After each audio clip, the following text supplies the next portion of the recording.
Hello, you're watching The Big Story with me, Chao Su An. Subscribe to the Straits Times channel to stay up to date with our live news updates. Now let's begin with pictures of US House Speaker Nancy Pelosi leaving Taiwan. Her plane taking off from Taipei's Songshan Airport a short time ago, marking the end of what was a controversial stop on her tour of Asian countries. She is believed to be heading to South Korea next, after having also visited Singapore on Monday and Malaysia on Tuesday.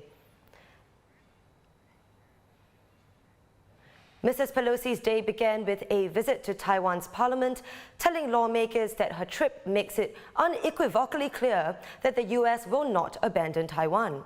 China called her move dangerous and stupid and announced new economic measures and other sanctions against Taiwan, which it views as part of Chinese territory. Mrs. Pelosi then moved on to the presidential palace for a meeting with President Tsai Ing-wen. The president thanked Mrs. Pelosi for her unwavering support on the international stage. In return, Mrs. Pelosi thanked the Taiwanese people for their enduring friendship. We have to show the world, and that's one of the purposes of our trip, to show the world the success of the people of Taiwan, their courage to change their own country to become more democratic, their respect for people and the rest, and quite frankly, a model in this region. After consecutive tenders resulting in record high premiums, COE prices for two categories have seen a drop in the first bid for the month of August. The open category, or Category E, which tends to be used for larger cars, ending at $113,000, which is about $1,000 lower than the previous tender, while premiums for Category B cars also decreasing by just over $3,000 to end at about $107,000. Premiums for Category A, C and D all increasing in the latest tender. Here's our transport correspondent on the fluctuating prices. I think number one is things can't always stay up. What goes up have to come down at some point. But to be a bit more specific, I think I've been speaking with dealers since the last couple of tenders where we were seeing all the record highs, right? Is that in effect, showroom traffic hasn't been very strong. In other words, the retail consumer are not going to the showroom to buy cars. So I would say that today what we saw this afternoon is more a reflection of where the market is. There are probably just less buyers for these big cars, that's for the big car category, as well as in the open category where the way the open category works is that you can actually use it later on. The dealers like to hang on to these type of COEs so that they can use it to put it on the car when there's a customer that needs it in, say, the next 3 months.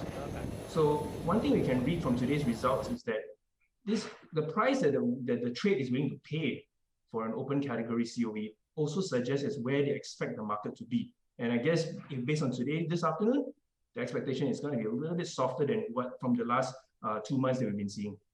I think oftentimes in putting together a COE report is that they consist of 5 categories, right?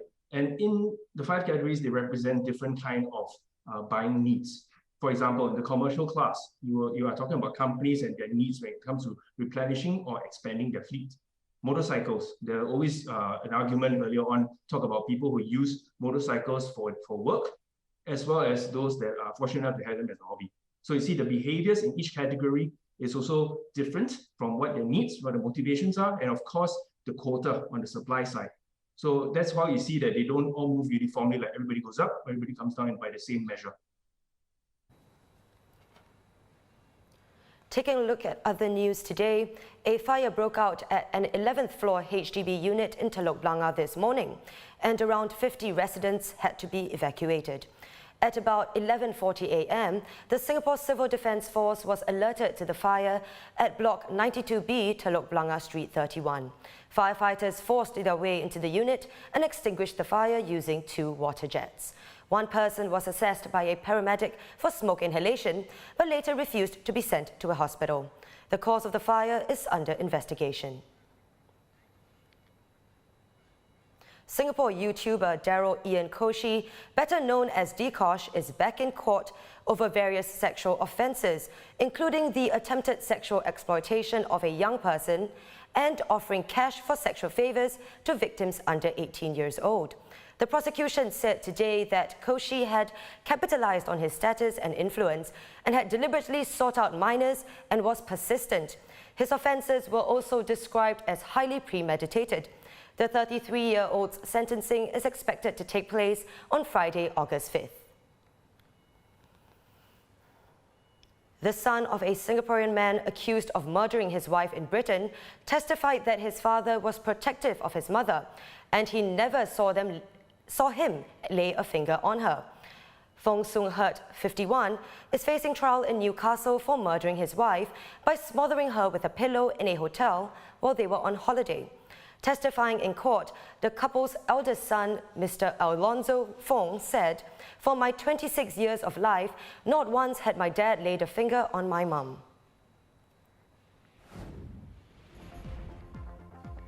And those are our top stories. Visit straitstimes.com for more news and our YouTube channel for more videos. Subscribe by hitting the red button below. I'm Chelsea Suen, and see you tomorrow on The Big Story.